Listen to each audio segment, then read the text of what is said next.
C Joseph Vijay எனும் நான்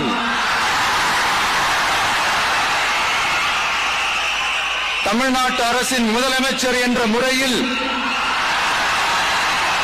எனது கவனத்திற்குள்ளாவதும் தெரிய வருவதுமான எந்த பொருளையும் முதலமைச்சரின் கடமைகளை உரியவாறு நிறைவேற்ற தேவையான அளவுக்கன்றி ஒருவரிடமோ பலரிடமோ நேர்முகமாகவோ மறைமுகமாகவோ அறிவிக்கவோ வெளிப்படுத்தவோ மாட்டேன் என்று ஆண்டவன் மீது ஆணையிட்டு உறுதிமொழிகிறேன்.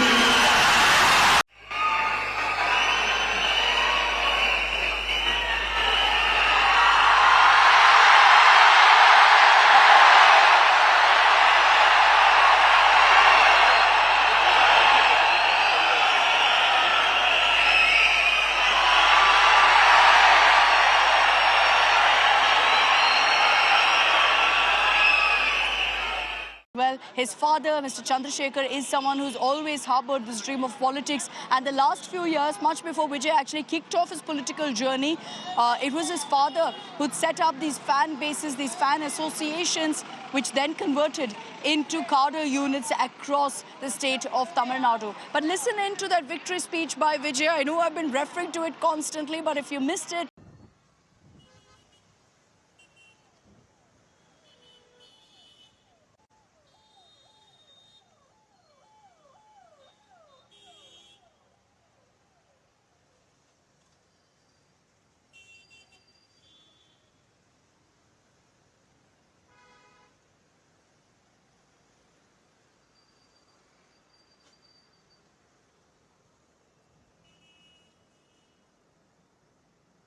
PM என்ன சொன்னாரு சார்? சார் பிரஸ் மீட் பண்ணுங்க சார். சார் ஹலோ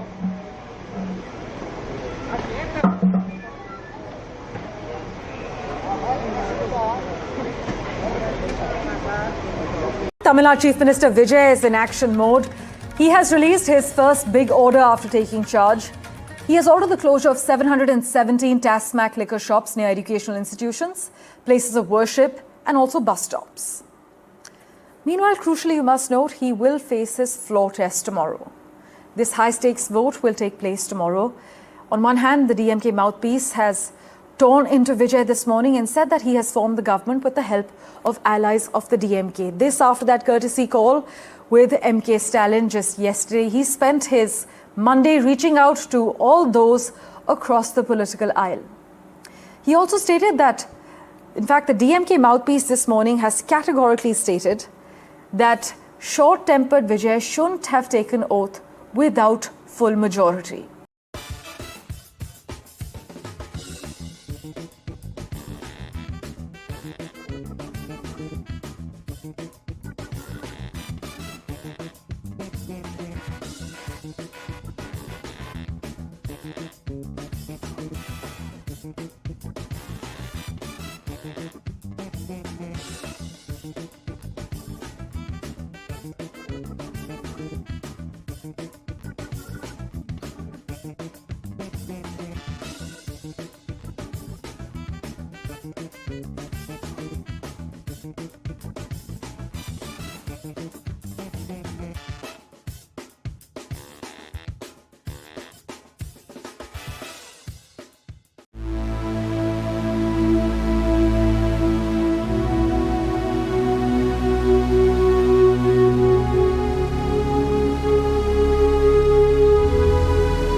இன்றைக்கு இருக்கக்கூடிய முதலமைச்சர் தேர்தல் பிரச்சாரத்தின் போது எப்படியெல்லாம் டயலாக் பேசினார், வீரவசனம் பேசினார்னு தமிழ்நாட்டு மக்கள் பார்த்தாங்க. நீங்க அத்தனை பேர் பார்த்திருப்பீங்க. என்ன சொன்னாரு? பச்சை பிள்ளைங்க, படிக்கிற பிள்ளைங்க, சின்ன பொண்ணுங்க, வீட்டில் இருக்க பொண்ணுங்க, வேலைக்கு போற பொண்ணுங்க, இவங்க எல்லாருக்கும் நடக்கிற கொடுமையை சொல்ல முடியலையே சிஎம் சார் அப்படின்னு எங்க தலைவரை பார்த்து, அப்படி இருக்கக்கூடிய முதலமைச்சரை பார்த்து இன்றைய முதலமைச்சர் அவர்கள் வீராவசனம் பேசினார். இன்னைக்கு அவங்களுடைய ஆட்சியில் தமிழ்நாட்டில் நடக்கக்கூடிய இந்த கொடுமைகள்லாம், குற்றங்கள்லாம் பார்க்கும்பொழுது ஒரு திரைப்படத்தில் வரும்ல, சார் கண்ணாடியை பார்த்து பேசிட்டு இருக்கீங்க சார் அப்படிங்கிற நிலைமையை இன்றைக்கு முதலமைச்சர் ஏற்படுத்தி இருக்கிறார். அதுவும் வேலையே பயிர மேஞ்ச கதையாக இன்றைக்கு நடக்கக்கூடிய அனைத்து குற்றங்களையும் யார் ஈடுபடுறாங்கன்னு பாத்தீங்கன்னா ஆளுங்கட்சியை சேர்ந்த நிர்வாகிகள், அவங்களுடைய கட்சியினரே அந்த குற்றங்கள்ல ஈடுபட்டு கொண்டிருக்கிறாங்க. சட்டம் ஒழுங்க நிலையாட்ட இந்த அரசு என்ன நடவடிக்கை எடுக்க போகுதுன்னு ஆளுநர் உரையில எந்த விதமான ஒரு குறிப்பும் கிடையாது. அதே போல ஏற்கனவே நல்லா இருக்கக்கூடிய திட்டங்களை கெடுக்கிறத எதிர்க்கட்சிகள் நாங்க வேடிக்கை பார்த்துக் கொண்டு இருக்க முடியாது. நேற்று கூட நீங்க பார்த்திருப்பீங்க, எங்களுடைய அரசு திராவிட மாடல் அரசு கொண்டு வந்த ஒரு திட்டம், அரசினுடைய முத்திரை திட்டமான நான் முதல்வன் திட்டத்தை முடக்கியிருக்காங்க, பேரை மாத்திருக்கிறாங்க. அது எங்களுடைய தலைவர் பேரில் இருக்கக்கூடிய திட்டமும் கிடையாது, டாக்டர் கலைஞருடைய பேரில் இருக்கக்கூடிய ஒரு திட்டமும் கிடையாது, ஒரு நல்ல திட்டம். ஏன் நீக்கியிருக்காங்கன்னா, நான் முதல்வன் அப்படின்னு சொன்னாலே மக்களுக்கு எங்களுடைய தலைவர் திரு முத்துவேல் கருணாநிதி ஸ்டாலின் அவருடைய பேர் தான் மக்களுக்கு ஞாபகம் வரும் அப்படிங்கிற ஒரு சிறிய குறுகிய எண்ணத்தோடு அந்த திட்டத்தோட பெயரையே நீக்கியிருக்கிறாங்க. அந்த திட்டத்துடைய அச்சீவ்மெண்ட்ஸ், அந்த வீடியோஸ் எல்லாம் சோசியல் மீடியால இருந்து அக்கவுண்ட்ல இருந்து நீக்கியிருக்காங்க. தமிழ்நாட்டில் இன்னைக்கு ஒவ்வொரு நாளும் பல்வேறு பிரச்சனைகள், ஆனா எத்தனை பிரச்சனை நடந்துட்டு இருந்தாலும் இன்னைக்கு முதலமைச்சர் கோட் சூட் போட்டிருக்கிறாரு, இன்னைக்கு முதலமைச்சர் வேட்டி சட்டை கட்டியிருக்கிறாரு, இன்னைக்கு முதலமைச்சர் டிஃபன் பாக்ஸ்ல லஞ்ச் எடுத்து வந்து சாப்பிடுறாரு, கோட்டையிலே சாப்பிடுறாரு, அவர் வாயில அவரே வச்சு சாப்பிடுறாரு அப்படின்னு அவங்க கட்சியுடைய வர்ச்சுவல் அபியூசர்ஸ் எல்லாம் இப்படிப்பட்ட கண்டென்ட் எல்லாம் ட்ரோல் பண்ணிட்டு இருக்கிறாங்க, ட்ரெண்ட் பண்ணிட்டு இருக்கிறாங்க. ஆனா உண்மையான பிரச்சனைகளை பத்தி என்னைக்கு நம்முடைய முதலமைச்சர் வாயை திறப்பார் அப்படின்னு சொல்றதுக்காகத்தான் இன்னைக்கு நாங்க எதிர்க்கட்சியை சேர்ந்த திராவிட முன்னேற்ற கழகத்துடைய சட்டமன்ற உறுப்பினர்கள்லாம் தயவு செஞ்சு வாயை தரங்க சிஎம் சார், பதில் சொல்லுங்க சிஎம் சார் அப்படிங்கிறதுக்காகத்தான் இன்னைக்கு இந்த பேட்சை நாங்க அணிந்து கொண்டு வந்திருக்கிறோம். எங்களுடைய எதிர்ப்பை, எங்களுடைய எண்ணங்களை தெரிவிச்சிருக்கிறோம். ஊரடிச்சு உலையில போட்டு ஊழல் மேல ஊழலா செஞ்சுக்கிட்டு ஓசி பஸ், 1000 ரூபாய் கேஸ், இப்படியெல்லாம் பேச தெரியாதுதான். போதைப் பொருள் பாதுகாவல் கழக மாடல் அரசாங்கம் செஞ்ச ஒவ்வொரு ஊழலா வெளியில வந்துகிட்டு இருக்கு. டாஸ்மாக்ல பார்ட்டி ஃபண்ட் கட்சி நிதி அப்படின்ற பேர்ல அடிச்ச கொள்ளையெல்லாம் ஒன்னா இப்போ கவர்மெண்டோட கஜானாவுக்குள்ள கொண்டு சேர்த்துக்கிட்டே இருக்கிறோம். நாம ஏதோ ஷூட்டிங்ல இருந்து நேரா வந்து சிஎம் ஆன மாதிரியே சில பேர் ஒரு இமேஜ் கிரியேட் பண்றாங்க.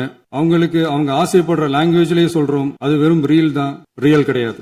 தமிழ்நாட்டு மக்களோட மனசுக்குள்ள போறதுக்கு நாம பட்ட பாடு நமக்கு மட்டும்தான் தெரியும். இதெல்லாம் புரிஞ்சாலும் புரியாத மாதிரி இருக்கிறவங்க தான் நம்மள நடிகன் என்று சொல்லியும், நம்ம கட்சிய நடிகன் கட்சின்னு சொல்லியும் சில நக்கல் நையாண்டி இதெல்லாம் பேசுவாங்க. அதை பத்தி நமக்கு கவலை இல்லைன்னு வைங்க. இத்தனை கேள்வி நம்மள பார்த்து கேட்கறாங்களே, ஒரே ஒரு கேள்விதான் நான் கேட்கணும்னு தோணுது. போலீஸ் டிபார்ட்மெண்ட்டை கையில வச்சுக்கிட்டே பிகினிங்லயே இனிஷியல் ஸ்டேஜ்லயே இந்த போதைப் பொருள் நடமாட்டத்தை ஏன் கண்ட்ரோல் பண்ணல? மனசாட்சி உள்ளவங்க இந்த பிரச்சனையெல்லாம் ஏன் நடக்குதுன்றது அவங்களுக்கே நல்லா தெரியும். இன்னைக்கு வந்து சட்டம் ஒழுங்கை பத்தி கேள்வி கேட்க கூடாதா அப்படின்னா தாராளமா கேட்கலாம். இது ஜனநாயக அரசு, மன்னராட்சி எல்லாம் கிடையாது, மனசாட்சி உள்ள மக்களாட்சி.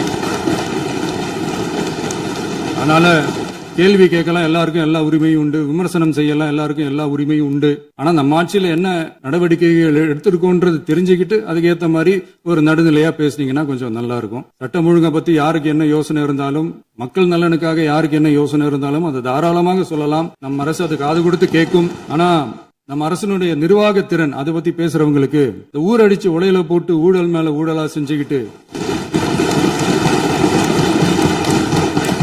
அதுல இருந்து தப்பிக்கிறதுக்கு பேர் தான் நிர்வாகத்திறன் அப்படின்னு சொன்னா, அப்படிப்பட்ட ஒரு ஊழல் செய்யற நிர்வாகத்திறனை நம்ம அரசு ஒரு நாளும் செய்யாது. தமிழ்நாட்டின் கருவூலம் எப்படி திசை மாறி உருமாறி தேய்ந்து ஓய்ந்து கிடைக்கிறதுன்னு சொன்னாங்க. திசை மாறி உருமாறி தேய்ந்து ஓய்ந்துன்னு வசனம் மாதிரி ரைமிங்கா இல்லாம வளமான இலக்கியமா இதே சபையில பேசினவங்களோட திறமையான ஆட்சியில நடந்த நிதி மேலாண்மையை பத்தி வெள்ளை அறிக்கையா வெளியிட்டோம். வெள்ளை அறிக்கை வந்ததிலிருந்தே கண்ணை கட்டுதுங்க. அந்த காலத்துலதான் பிள்ளையோ பிள்ளை தொல்லையோ தொல்லைன்னு சொன்னாங்க. அதே மாதிரி தாங்க அவங்க ஆட்சியாலையும் அவங்களாலையும் இன்னைக்கு தமிழ்நாட்டுக்கே தொல்லையோ தொல்லை. இப்படி ஒரு நிலைமையை உண்டாக்கி வச்சுட்டு இவங்க சொல்றாங்க நமக்கு ஆட்சி செய்ய தெரியாதுன்னு. நம்ம அமைச்சர்களுக்கும் நம்ம சட்டமன்ற உறுப்பினர்களுக்கும் ஒன்னும் தெரியாதுன்னு. ஆமாங்க, எங்களுக்கு தெரியாதுதான். எங்க சட்டமன்ற உறுப்பினர்களுக்கும் அமைச்சர்களுக்கும் மக்கள் பணி செய்ய தெரிஞ்ச அளவுக்கு மக்கள் பணத்தை சுருட்ட தெரியாதுதான். டெண்டர்களை முறைப்படுத்த தெரிஞ்ச அளவுக்கு அதோட ரேட்டை உயர்த்தி ஊழல் செய்ய தெரியாதுதான். பதவி உயர்வு வழங்கவும் பணி இடமாற்றம் கலந்தாய்வு நடத்தவும் தெரியுமே தவிர பதவி உயர்வுக்கும் பணியிட மாற்றத்திற்கும் பணம் பறிக்க தெரியாதுதான். ஓசி பஸ், 1000 ரூபாய் கேஸ், இப்படி எல்லாம் பேச தெரியாதுதான்.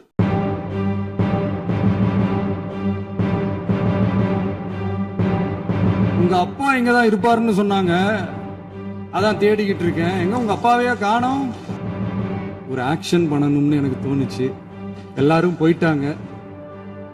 பர்மிஷன் பண்ணலாமா? இப்பவும் பண்ணலாம், ஒன்றும் தப்பு இல்லை.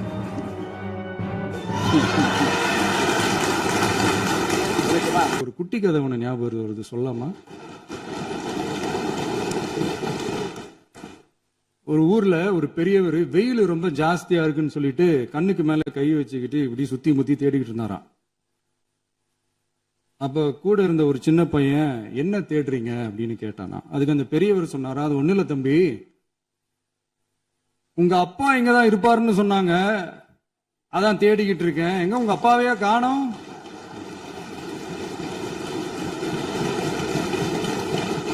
இல்ல, அந்த எங்களுக்கும் நக்கலா நையாண்டியா சம்பந்தம் இல்லாத குட்டி கதை இதெல்லாம் எங்களுக்கும் பேச தெரியும். அந்த கதையில பெரியவர் அப்படி சொன்னாராம், தப்பா எடுத்துக்காதீங்க. அந்த கதையில பெரியவர் அப்படி கேட்டாராம். அதனால யாரும் இங்க டென்ஷன் ஆக வேணாம். போயிட்டாங்க, பேசலாமா? நிறைய உங்க கருத்துக்களை நீங்க முழுமையாக மன நிறைவோடு பேசலாம். டிவில பார்க்கலாம்.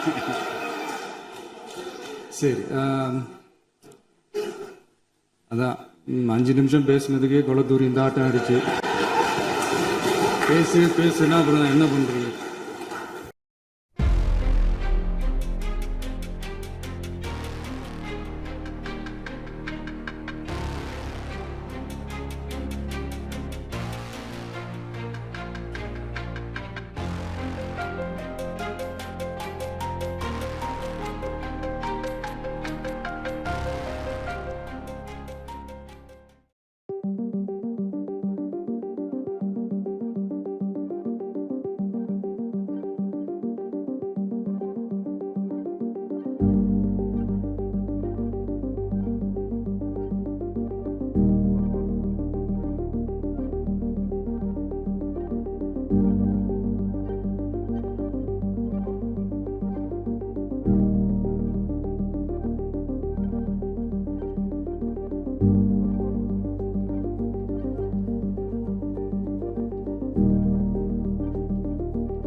அம்மா உணவகங்களை புதுப்பித்து சீரமைக்க முதலமைச்சர் விஜய் உத்தரவு.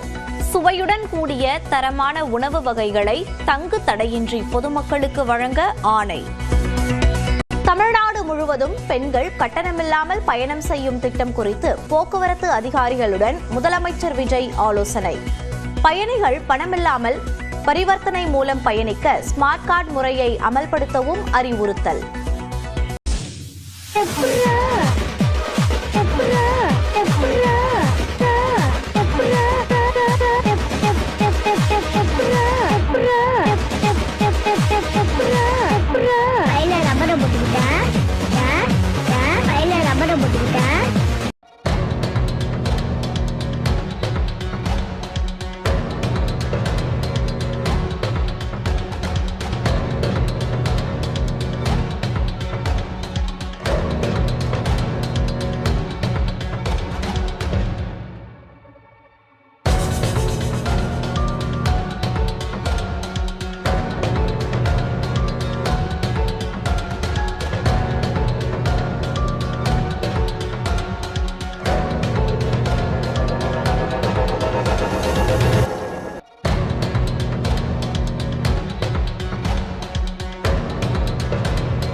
அரசு மருத்துவமனைகளில் பிறக்கும் குழந்தைகளுக்கு 1 கிராம் தங்க மோதிரம் வழங்கும் தாய்மாமன் தங்க மோதிரம் திட்டத்திற்கான கொள்முதல் நடவடிக்கைகளை தமிழக அரசு தீவிரப்படுத்தியுள்ளது. இதற்காக 22 கேரட் தரத்திலான 4,42,000 தங்க மோதிரங்களை கொள்முதல் செய்ய தமிழ்நாடு மருத்துவ பணிகள் கழகம் டெண்டர் வெளியிட்டுள்ளது. இதற்கான டெண்டர் ஆவணங்களை ஜூலை 14 முதல் ஆகஸ்ட் 17ஆம் தேதி வரை பெறலாம் என்றும் ஆகஸ்ட் 18ஆம் தேதியன்று டெண்டர் திறக்கப்படும் என்றும் அறிவிக்கப்பட்டுள்ளது. அரசு மருத்துவமனைகளில் பாதுகாப்பான பிரசவத்தை ஊக்குவிக்கும் நோக்கில் கொண்டுவரப்பட்டுள்ள இந்த திட்டத்திற்கு ஆண்டுக்கு 755.83 கோடி ரூபாய் நிதி ஒதுக்கப்பட்டுள்ளது. தமிழ்நாட்டைச் சேர்ந்த அரசு மருத்துவமனைகளில் பிறக்கும் தகுதியுள்ள அனைத்து குழந்தைகளுக்கும் இத்திட்டம் பொருந்தும். பேரறிஞர் அண்ணாவின் பிறந்த நாளான செப்டம்பர் 15ஆம் தேதியன்று இத்திட்டத்தை அதிகாரப்பூர்வமாக தொடங்க அரசு திட்டமிட்டுள்ளது. செங்கல்பட்டு மாவட்டம் மாமல்லபுரம் அருகே நெம்மேலியில் செயல்படுத்தப்பட்டு வரும் கடல் நீரை குடிநீராக்கும் திட்டத்தை முதலமைச்சர் ஜோசப் விஜய் நேரில் பார்வையிட்டு ஆய்வு செய்தார். திட்டத்தின் தற்போதைய செயல்பாடுகள், உற்பத்தி திறன் மற்றும் விரிவாக்க பணிகளின் முன்னேற்றம் குறித்து அதிகாரிகளிடம் விரிவான விளக்கங்களை கேட்டறிந்த முதலமைச்சர் குடிநீர் விநியோகத்தை மேம்படுத்துவதற்கான அடுத்த கட்ட நடவடிக்கைகள் குறித்தும் ஆலோசனை நடத்தியதாக கூறப்படுகிறது. இங்குள்ள 2 அலகுகளில் இருந்து நாள் ஒன்றுக்கு 1230 மில்லியன் லிட்டர் குடிநீர் வழங்கப்பட்டு வருகிறது.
உங்களுக்கு ஏதாவது இந்த பழி வாங்கணும் அப்படின்ற எண்ணம் ஏதாவது இருந்துச்சுன்னா என்ன வேணாலும் பண்ணுங்க. அவங்க மேலே கை வைக்காதீங்க. நான் ஒன்று வீட்டில் இருப்பேன், இல்லை நான் ஆஃபீஸில் இருப்பேன். என்ன வேணாலும் செய்யுங்க. நண்பர்களே, தோழர்களே, நம்மளுடைய அரசியல் பயணம் இன்னும் ஸ்ட்ராங்காக, இன்னும் தைரியத்தோட கண்டினியூ ஆகும். தேங்க்யூ.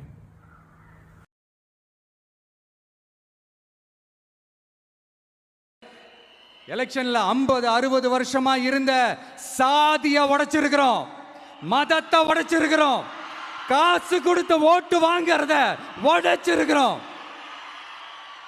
நாம எது செஞ்சாலும் கான்ஸ்டிடியூஷன்ல தான் செய்வோம். நாம சிங்கிள் மெஜாரிட்டி வாங்கி இருந்தாலும் நம்மளை நம்பி முறையா கூட்டணியில கட்சியில ஆதரிக்க வர்றவங்களை அரவணைச்சு தான் இருப்போம். நான் இப்பவும் மீண்டும் டிக்ளேர் பண்றேன், டிவிகே ஆட்சி எந்த பாகுபாடும் இல்லாம எல்லாருக்குமான ஒரு ஆட்சியா தான் இருக்கும். அதுல எந்த மாற்றமும் கிடையாது. ஸ்டாலின் சார் மாதிரி ஊசலாட்டம் இருக்கவே இருக்காது. மதச்சார்பற்ற கொள்கையில சமரசமே இல்லை. மாநில உரிமைகள்ல விட்டு கொடுக்கவே மாட்டோம். நதி நீர் உரிமைகளை விட்டு கொடுக்கவே மாட்டோம். சமூக நீதி, சமத்துவ நீதியை ஒரு நாளும் விட்டு கொடுக்கவே மாட்டோம். அதனால திருச்சி கிழக்கு தொகுதி மக்களே, தமிழ்நாட்டில் இருக்கிற 234 தொகுதியும் நம்ம தொகுதி தான். அதுல எந்த கட்சி ஜெயிச்சிருந்தாலும் அது நம்ம தொகுதி தான். பெரம்பூரா இருக்கட்டும், திருச்சி கிழக்கா இருக்கட்டும், எனக்கு 2 கண்கள் மாதிரி. அதுலயும் திருச்சி கிழக்கு என் செல்ல புள்ள மாதிரி. அதனால வரப்போற இடைத்தேர்தல்ல உங்க வீட்டில் இருக்கிற ஒருத்தரை தான் வேட்பாளராக நிக்க வைக்க போறோம்.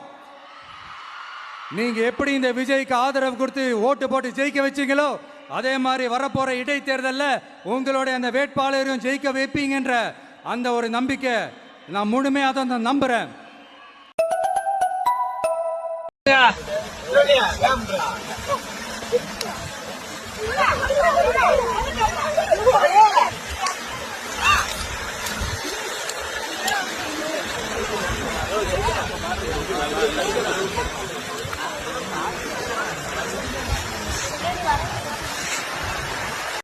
தாய்ப்பாலும் தண்ணீரும் ஒன்னா தாய் இருந்துச்சு, விலை இல்லாம கிடந்துச்சு.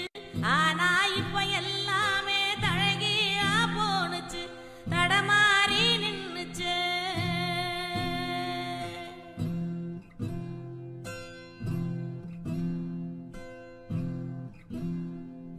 நிலாவுல தண்ணீர் இருக்கான்னு தேடுறோம், ராக்கெட்ட ஏவுறோம், குடிநீர பூமியில வியாபாரம் பண்ணு. தமிழக முதலமைச்சராக விஜய் பொறுப்பேற்ற பின்பு தமிழகத்தின் முதல் முறையாக நிறுவனத்துடன் தொழில் சார்ந்த புரிந்துணர்வு ஒப்பந்தம் போடப்பட்டிருக்கிறது. 18,600 கோடி உறுதியளிக்கப்பட்ட முதலீட்டில் 8,200 நபர்களுக்கு உறுதியளிக்கப்பட்ட வேலைவாய்ப்பு அளிக்கும் வகையில் தமிழ்நாட்டில் L&T நிறுவனம் 3 திட்டங்கள் மேற்கொள்வதற்கு முதலமைச்சர் முன்னிலையில புரிந்துணர்வு ஒப்பந்தம் இன்று தலைமைச் செயலகத்தில் கையெழுத்தாகிறது. கடந்த 4/6/2026 அன்று தலைமைச் செயலகத்தில் இந்தியாவின் மிகப்பெரிய பொறியியல் கட்டுமானம் உற்பத்தி மற்றும் தொழில்நுட்ப குழுமங்களின் ஒன்றான லாசன் டோப்ரோ லிமிடெட் நிறுவனத்தின் தலைவர் மற்றும் மேலாண்மை இயக்குனர் முதலமைச்சர் சந்தித்து கலந்துரையாடினார். அந்த வகையில தமிழ்நாட்டில் இந்நிறுவனம் தொடர்ந்து முதலீட்டில் மேற்கொண்டு தொழில்துறையின் வலுவான தடம் பதித்துள்ளதையும் தமிழ்நாட்டின் பரவலாகும் வெவ்வேறு துறைகளில் மேலும் 18,600 கோடி ரூபாய் முதலீட்டில் 8,200 நபர்களுக்கு வேலை வாய்ப்பு அளிக்கும் வகையில் 3 திட்டங்கள் அமைக்க முன்வந்துள்ளதையும் முதலமைச்சர் பாராட்டியுள்ளார். மேலும் தமிழ்நாட்டில் இந்நிறுவனத்தின் எதிர்கால வளர்ச்சி மற்றும் விரிவாக்க திட்டங்களுக்கு மாநில அரசின் முழுமையான ஒத்துழைப்பு ஆதரவு தொடர்ந்து வழங்கப்படும் என்று உறுதியளித்திருக்கிறார் என்று தெரிவிக்கப்பட்டிருக்கிறது. L&T நிறுவனத்தை பொறுத்த வரைக்கும் காஞ்சிபுரம் மாவட்டத்தில் 15,000 கோடி ரூபாய் முதலீட்டில் 500 நபர்களுக்கு வேலை வாய்க்கும் வகையில் தகவல் தரவு மைய விரிவாக்க திட்டமும், கோயம்புத்தூரில் 2,500 கோடி ரூபாய் முதலீட்டில் 2,000 நபர்களுக்கு வேலை வாய்ப்பு அளிக்கும் வகையில் மின்னணு பொருட்கள் மற்றும் மின்னணு அமைப்புகள் உற்பத்தி திட்டம், திருவள்ளூர் மாவட்டத்தில் 1100 கோடி ரூபாய் முதலீட்டில் 5700 நபர்களுக்கு வேலைவாய்ப்பு அளிக்கும் வகையில் காட்டுப்பள்ளி எல்என்டி கப்பல் கட்டும் தளம் விரிவாக்கும் திட்டம் என இந்த 3 திட்டங்கள் முதலமைச்சர் முன்னிலையில் கையெழுத்தாகி இருக்கிறது. 2036 ஆண்டிற்குள் தமிழ்நாட்டின் பொருளாதாரத்தை 1.5 டிரில்லியன் டாலராக உயர்த்த வேண்டும் என்ற முதலமைச்சரின் லட்சிய இலக்கினை எய்துவதற்கான முயற்சியின் மைல்கல்லாக அமைந்துள்ள பல்துறை சார்ந்த இந்த முதலீட்டில் மூலம் மாநிலத்தில் டிஜிட்டல் உட்கட்டமைப்பு மற்றும் செயற்கை நுண்ணறிவு செயல்பாடுகள் வளர்ச்சி பெறுவதுடன் மின்னணுவியல் உற்பத்தி சூழலமைப்பு மேம்படும் என்றும், மேலும் காட்டுப்பள்ளி திட்டம் கடலோர காற்றலை கட்டுருவாக்க தொழிலுக்கு உலகத்தரம் வாய்ந்த உள்கட்டமைப்பை கொண்டு வரும். இத்திட்டங்கள் செயலாக்குவதன் மூலம் தமிழ்நாட்டில் இளைஞர்களுக்கு பெரிய அளவிலான நேரடி மற்றும் மறைமுக வேலைவாய்ப்புகள் உருவாக்குவதுடன் மாநிலத்தின் பொருளாதாரமும் மேம்படும் என்று தெரிவித்திருக்கிறது. இந்த நிகழ்ச்சியில முதலமைச்சர் விஜய், அதே போன்று தொழில்துறை அமைச்சராக இருக்கக்கூடிய கீர்த்தனா, தலைமை செயலாளர் சாய்குமார், தொழில் முதலீட்டு ஊக்குவிப்பு மற்றும் வர்த்தகத்துறை கூடுதல் தலைமை செயலாளர் விஜயகுமார் IAS, தமிழ்நாடு தொழில் வழிகாட்டி நிறுவனத்தின் செயல் இயக்குனர் மருத்துவர் அலர் மேல்மங்கை, அதே போன்று எல்என்டி நிறுவனத்தின் தலைவர் மற்றும் மேலாண்மை இயக்குனர் SN சுப்பிரமணியன் போன்ற அதிகாரிகள் பங்கேற்றிருந்தாங்க. முதலமைச்சர் முன்னிலையில முறையாக தற்போது இந்த தொழில் சார்ந்த முதலீட்டு கையொப்பங்கள் கையொப்பமாகி இருக்கிறது.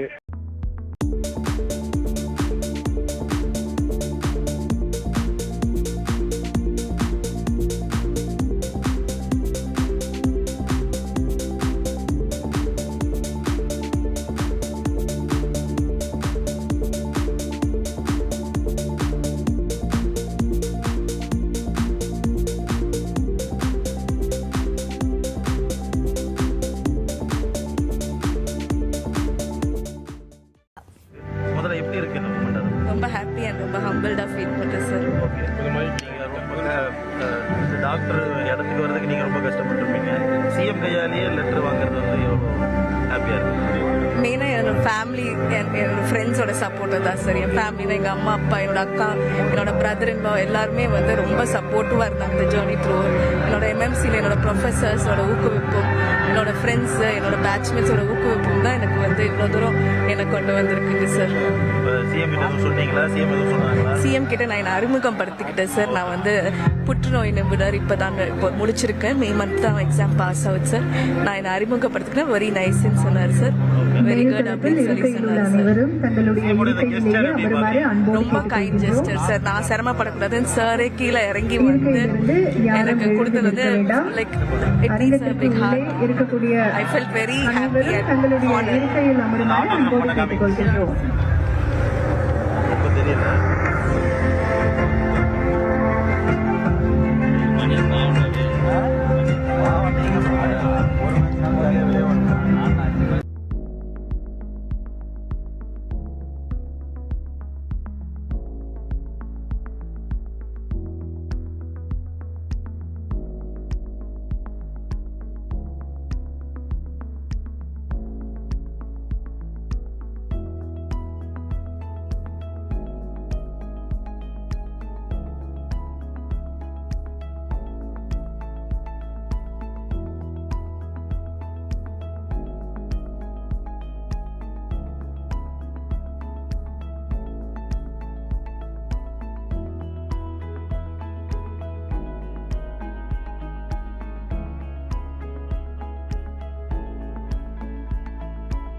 எரிசக்தி துறை சார்பில் தமிழ்நாடு அரசு பணியாளர் தேர்வாணையம் மூலம் தேர்வு செய்யப்பட்ட 383 நபர்களுக்கு உதவி பொறியாளர்கள் மற்றும் 18 நபர்களுக்கு உதவி கணக்கு அலுவலர்கள் என மொத்தம் 401 நபர்களுக்கு பணி நியமன ஆணைகளை வழங்கி சிறப்பிக்குமாறு மாண்புமிகு தமிழ்நாடு முதலமைச்சர் அவர்களை பணிவன்புடன் கேட்டுக் கொள்கின்றோம். முதலாவது பணியாணை அக்ஷயலட்சுமி அவர்கள். இவர் நிறைமாத கர்ப்பிணியாக இருக்கிறார்.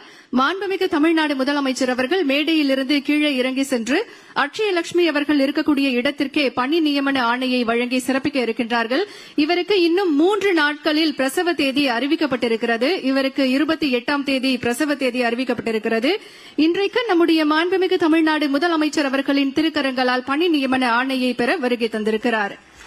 நாளை இந்த உலகிற்கு வருகை தரும் புத்தம் புது உயிரின் பாதுகாப்பிற்கும் நம் தமிழ்நாடு அரசு துணை நிற்கும் என்பதற்கு எடுத்துக்காட்டாக நம் மாண்புமிகு தமிழ்நாடு முதலமைச்சர் அவர்கள் அட்சயலட்சுமி அவர்களின் கனவுகளை நனவாக்கும் விதமாக பணி நியமன ஆணையை வழங்கி சிறப்பிக்கிறார்கள்.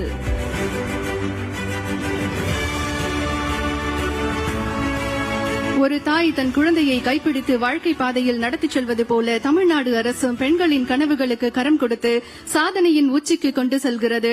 இதை ஒவ்வொரு நொடியும் நம் மாண்புமிகு தமிழ்நாடு முதலமைச்சர் அவர்கள் தன்னுடைய செயலால் நிரூபித்து வருகிறார்கள்.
வெற்றி தமிழ்நாடு முதலீட்டாளர்கள் மாநாட்டில் முதலமைச்சர் விஜய் முன்னிலையில் 97 புரிந்துணர்வு ஒப்பந்தங்கள் கையெழுத்து.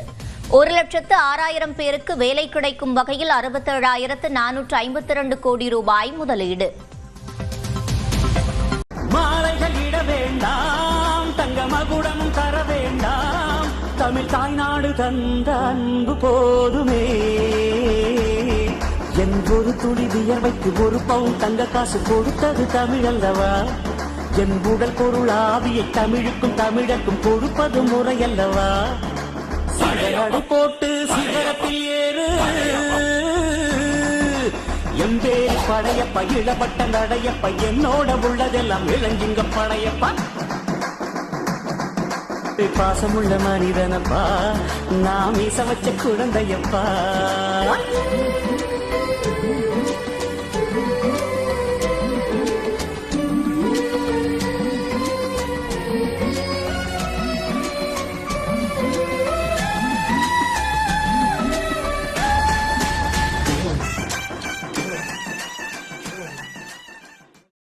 தாம் சந்தித்த முதல் தேர்தலிலேயே மக்களின் பேரன்பையும் பெருவாரியான பேராதரவையும் பெற்று மகத்தான வெற்றியை பதிவு செய்திருக்கும் மாண்புமிகு தமிழ்நாடு முதலமைச்சர் அவர்களின் தலைமையில் தமிழ்நாட்டின் வரலாற்றில் புதிய அத்தியாயம் படைக்கும் வகையில் மாண்புமிகு முதலமைச்சர் அவர்களின் முதல் சுதந்திர தின கொடியேற்ற விழா இங்கே நடைபெற்றுக் கொண்டிருக்கிறது. அனைவருக்கும் இனிய சுதந்திர தின நல்வாழ்த்துகள். சுதந்திரத்தின் பெருமையை போற்றும் இந்த புனித நாளில் வரலாறு மீண்டும் ஒரு புதிய அத்தியாயத்தை எழுத தயாராகிறது. ஆம், நாம் ஆவலுடன் எதிர்பார்த்து காத்து கொண்டிருந்த தருணம் தற்பொழுது நம் மாண்புமிகு தமிழ்நாடு முதலமைச்சர் அவர்கள் மூவர்ண கொடியை ஏற்றி வைத்து கொடி வணக்கம் செலுத்தி சிறப்பிப்பார்கள். காவல்துறை கூட்டுக்குழல் இசைக்குழுவினரால் நாட்டுப்பண் இசைக்கப்படும். அனைவரும் எழுந்து நிற்குமாறு பணிவன்புடன் கேட்டுக்கொள்கிறோம். May we kindly request all our dignitaries to rise for the national anthem.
கோட்டையில கொடியேற்றுறத பார்க்க வந்திருக்கிற பொதுமக்களுக்கும்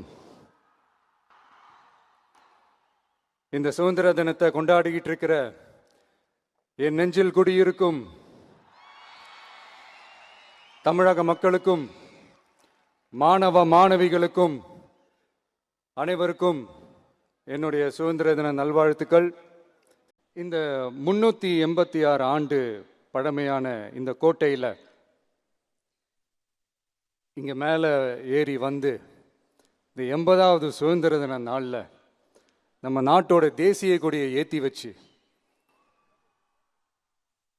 இன்னைக்கு இந்த விழாவில் என்னை பேசவும் வச்சிருக்கிறீங்க. அதுக்காக உலகம் முழுவதும் இருக்கிற என்னுடைய தமிழ் சொந்தங்களுக்கும் தமிழ்நாட்டு மக்களுக்கும் ஜென்சி இளம் சிங்கப்படை தோழர்களுக்கும் என்னுடைய மனமார்ந்த நன்றியை தெரிவிச்சுக்கிறேன். பிறப்புக்கும் எல்லா உயிருக்கும் அப்படின்ற ஒரு மிகப்பெரிய ஒரு கோட்பாட்டை அடிப்படையாக வச்சு தான் நம்ம தமிழ்நாட்டை லஞ்ச லாவண்யமற்ற போதைப் பொருள் கலாச்சாரம் இல்லாத பெண்கள் பாதுகாப்பு சமூக நீதி அடிப்படையில்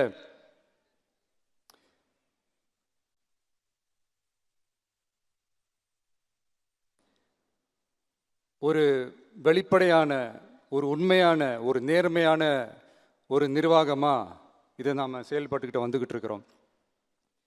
பொது வாழ்வில் சமரசம் இருக்கவே கூடாது. மக்கள் நலன் தான் மிக மிக முக்கியமான ஒரு விஷயம். அந்த அடிப்படையில் தான் தமிழக வெற்றி கழக அரசு செயல்பட்டுக்கிட்டு வந்துக்கிட்டு இருக்கோம். அதே அடிப்படையில் தான் மக்கள் நலன் சார்ந்த திட்டங்கள்லையும் நம்ம சென்ட்ரல் கவர்மெண்ட்டோட நிர்வாக ரீதியாக ஒத்துழைப்போட இருக்கிறோம்.